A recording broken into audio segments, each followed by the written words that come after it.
will unlock doors in my mind, and I will relive moments we had together that I otherwise might never have accessed again. I have learned that memory is collective, and now memories are a gift awaiting me in the future, not the past. Each time a new one is coaxed into the light from the uncharted mists of my mind, I am buoyed and fascinated. Even the bad ones are another piece of the jigsaw of the life I inhabit. I welcome them all. Here's how I think about memory today. Picture some spaghetti cooking in a pot of boiling water, and imagine the entire contents of that pot are my life experiences. Now picture the spaghetti being drained through a colander, and that colander is my brain. What is left, the drained spaghetti, is my memory. Yes, huge swaths of what we've lived just drain away. But I like to think they're the boring bits, the routine, the day-to-day minutiae, or the stuff we just didn't register all that much at the time. What's left, the spaghetti, are the remarkable bits, the bits that arrested us. And what makes life interesting is that we all get arrested for different reasons, by different things. This gratuitous culinary metaphor also functions as a disclaimer to remind you that perhaps not every detail of what I'm about to tell you will be completely and utterly accurate. But how could it be? My head's full of spaghetti. 1. Elementary. Whenever anyone asks me how I am, I always reply, still alive. Each day is a prize for me, not a gift, mind you. A gift is given, but a prize must be won. There is absolutely no logical reason why I am here. In this life, in this house, in this country, writing this book, having been asked to write this book, none.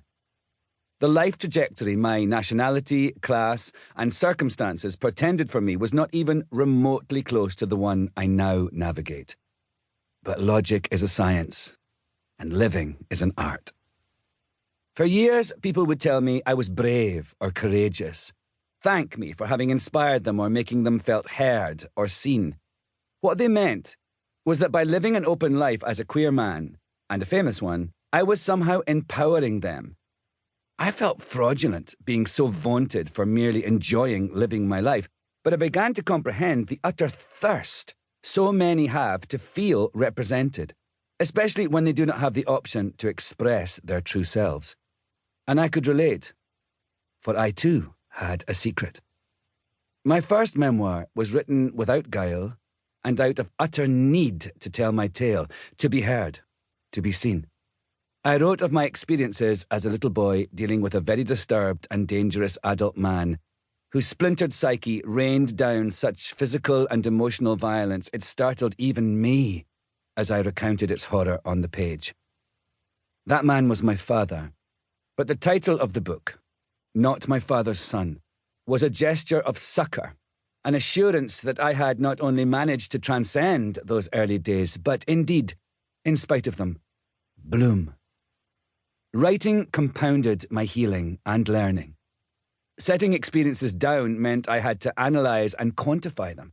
It was the ultimate breaking of a cycle, for in sharing the breaking of mine, I have empowered others to shatter theirs.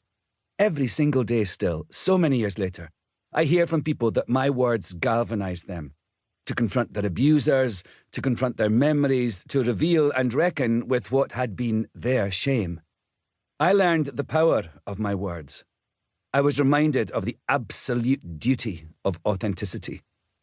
That in telling my story, by being fully and openly me in all areas of my life, I could empower so many was initially frightening. Like a wildfire I had started but could not control. But if the utter liberation I felt in telling my truth could be manifested in others' lives, I felt at peace. I felt, in fact, I had found my calling. However, there was one gnawing downside to the wave of positivity that washed over me, and one I hope this book will help redress. After the publication of my memoir, everywhere I turned, I saw myself held up as an example of having triumphed. I had overcome my demons. The nervous breakdown was long behind me. I had beaten back...